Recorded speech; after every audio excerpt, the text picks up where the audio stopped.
Keyshawn, hi. Hi.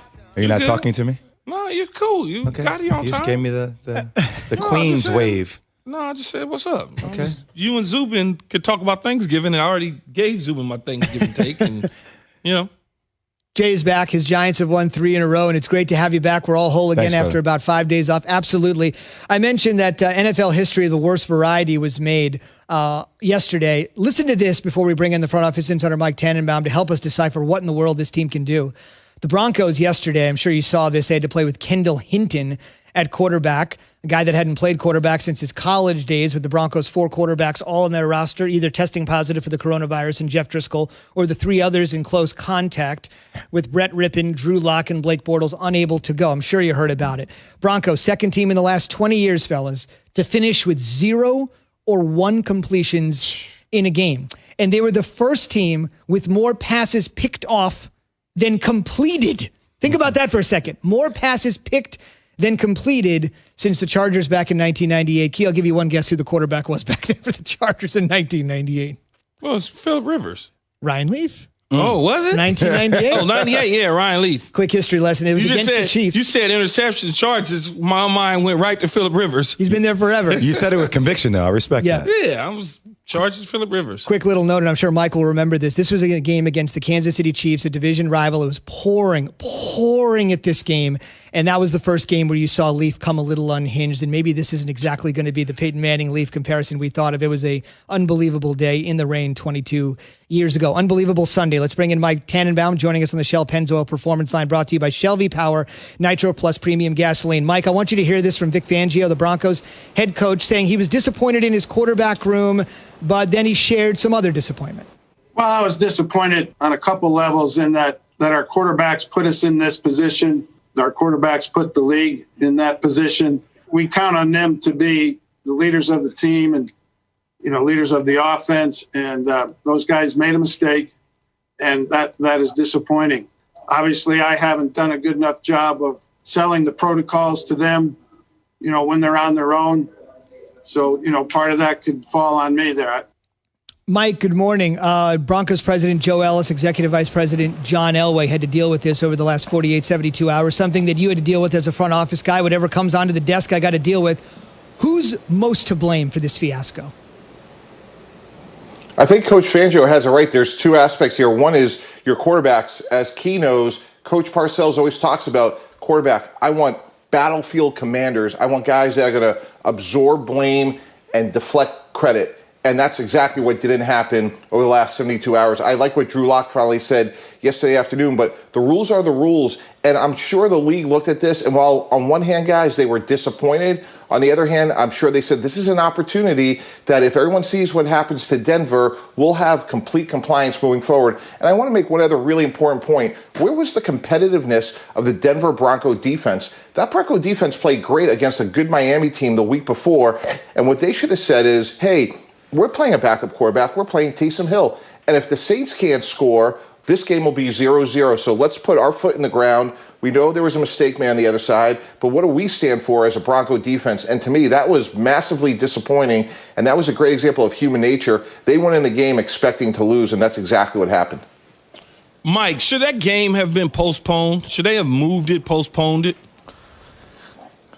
Key, it's interesting. I went back and forth. Originally, I said yes because – look, you're going to a game where, unless something weird happens, it's going to be really hard for one team to win. And really, Green Bay, Tampa Bay, those are the teams that are most affected by this. Denver's probably out of the playoffs, but New Orleans is competing with all those other teams, and the Saints or Green Bay may get that 1 seed, and there's only one team that gets a bye, so is it really fair to them? But again, on the other hand, if I'm Roger Goodell and I'm sitting back and saying, here were the rules, here were the protocols, you made the mistake, I didn't, doesn't it send the right message for the next 2 months that you have to be compliant? And I think the league in some ways saw this as an opportunity where we saw the league have flexibility with the Pittsburgh-Baltimore game that's been postponed twice. So I think in the end, the league got it right.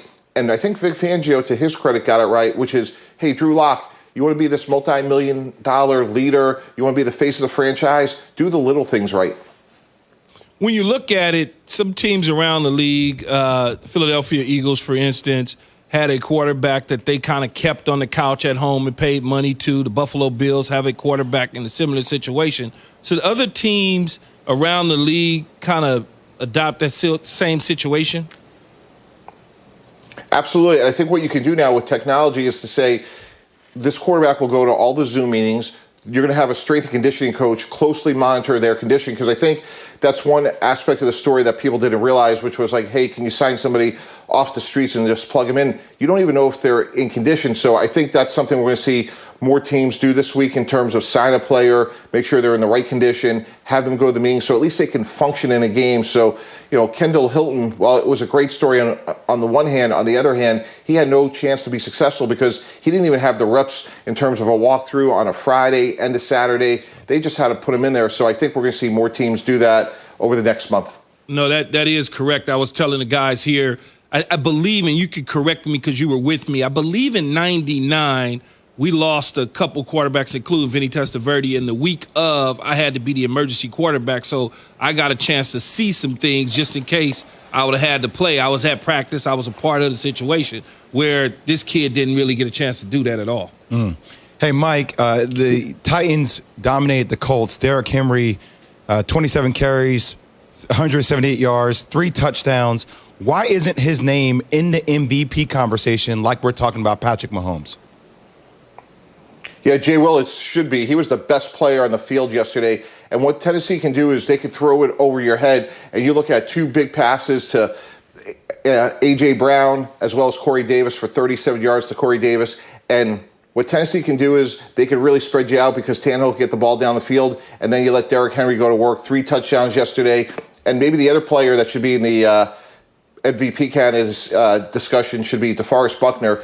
The Colts give up double yards per carry when he's not on the field. So Derrick Henry was the best player on the field. Tannehill was a great compliment with deep passes, and the Colts cannot stop the run without DeForest Buckner. What should we make of this Jalen Hurts taking reps with the first team? Key, best players play. And right now, Carson Wentz remarkably is struggling with confidence. We go back a week ago to that pick 6 against Cleveland. That play, to me, exemplified what's wrong with Carson Wentz. He lacks confidence. Earlier in that play, he had a player wide open down the seam. He couldn't pull the trigger. And maybe competition at practice will spark him. And I think tonight is truly a watershed moment. He has to play better. He's on national TV. He's going against a terrible defense in Seattle. This is a great opportunity for him. I think what Doug Peterson is right. The best players should play. Mike, what do you make of the whole Ravens situation?